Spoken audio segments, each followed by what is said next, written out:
सूरज के जीवन का एक ही फंडा था कि मेहनत तो गधा भी करता है, घर बैठे जो कमाए समझदार वही होता है। इसीलिए उसने कभी नौकरी ही नहीं ढूंढी। इस बात से हालांकि उसकी पत्नी शिखा बिल्कुल भी अग्री नहीं करती थी, पर फिर भी सूरज को समझाना। टीवी में कैसे बनोगे करोड़पति का ऐड देखकर उसे लगा कि बस अब तो घर बैठे ही वो करोड़पति बन सकता है, और उसके पीछे उसने अपने सारे सोर्सेस एक्टिव कर। 2 हफ्ते में उसके कलीग के साले के पड़ोसी के बेटे का सोर्स निकलता है जो कि उसे शो में पहुंचा सकता है, और सूरज उससे मिलने चला जाता है। अच्छा, तो हमें मुकेश जी बता रहे थे कि आप हमें शो में पहुंचा सकते हैं। हाँ, उसमें कोई तकलीफ नहीं है। मैं कल अगर कोशिश करूँ तो इसी महीने में आपका नंबर आ जाएगा। अरे ये तो बहुत बढ़िया हो गया। अच्छा, वो सिलेबस और क्वेश्चन पेपर का कोई जुगाड़ है क्या? उसका तो कोई जुगाड़ नहीं है। तो वो वाकई में कुछ भी पूछ सकते हैं? हाँ, वो तो बच्चन जी पर है, जो पढ़ते हैं वो पूछ लेते हैं। पहली कोशिश फेल होने पर अब सूरज के सामने एक बहुत बड़ा सवाल था कि आखिर जवाब कहाँ से लाए। रेखा ने एक सजेशन दिया, क्यों ना सूरज अपने चचेरे भाई सुमित से मदद मांगे, जो कि यूपीएससी की तैयारी कर रहा था।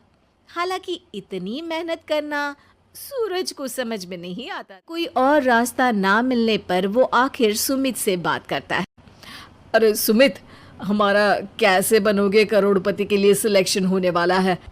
तुम हमें थोड़े चिट बनाने में मदद करोगे क्या? अरे भैया, चिट बनाए तो सालों हो गए, उसमें हमारा एक्सपर्टीज नहीं है।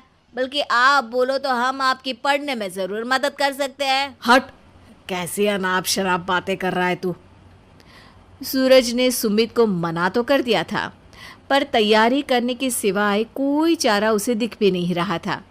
खासकर जब 12 के पेपर लीक करने के एक्सपर्ट शुक्ला जो भी हाथ जोड़ ले। आखिर सूरज को सुमित के पास जाना ही पड़ा, और उसने सुमित और शिखा से वादा किया कि वो बहुत मेहनत करेगा।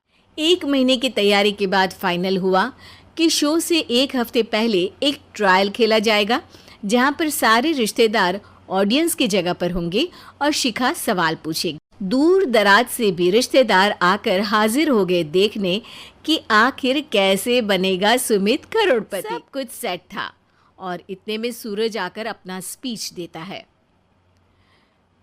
ये 1 महीना मेरे लिए आसान नहीं था, पर अपने भाई सुमित और अपनी पत्नी शिखा की मदद से मैं इतनी दूर पहुंच पाया हूं। मेरे मम्मी पापा के आशीर्वाद ने भी बहुत साथ दिया है मेरा। मैं उम्मीद करता हूं कि आज के शो में आप लोगों को बहुत मज़ा आएगा।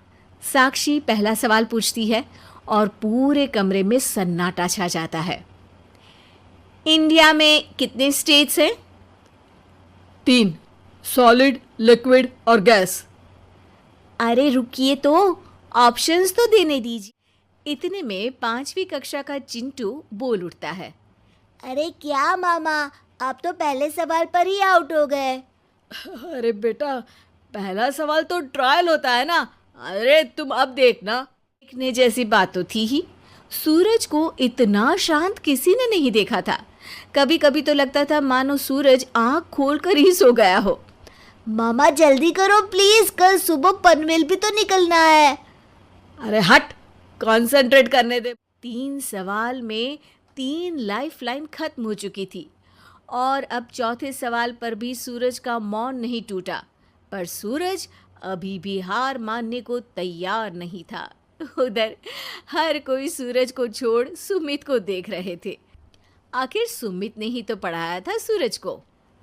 गजब बेइज्जती है यार। अरे बेटा, तो बाप का, दादा का, भाई का, सबका नाम बुड़वाएगा। अरे 3 लाइफलाइन ले ली तो भी तेरा कुछ नहीं होना है। अरे कोई इतनी बात करता है क्या शो पर? अरे बेटा, शो पर तेरे जैसे भी तो नहीं आते। सूरज की ये जंग आखिर 1 घंटे बाद 5वें सवाल पर खत्म हो गई, जब उसने इंडिया के नेशनल बर्ड का नाम कहा, कौवा। अरे बेटा, मजा तो बहुत आया, बस थोड़ा टाइम पर खत्म होता तो आनंद भी आ जाता।